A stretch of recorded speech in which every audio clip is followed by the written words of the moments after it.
Why do 80% of budget gamers overspend on their first PC? Because they think cheap means weak. Let's prove them wrong for just $500. Here's how to game smart, not spend hard.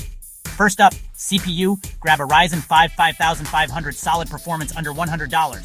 Motherboard, go B450 or B550, about 70 bucks. 8 gigs of DDR4 RAM, only $25. Upgrade later when you get extra cash. Now storage, 256 GB SSD, $20. Fast enough to boot.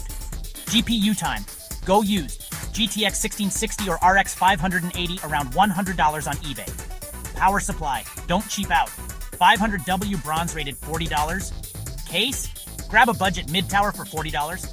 And bam, you've got a capable rig for $500 flat.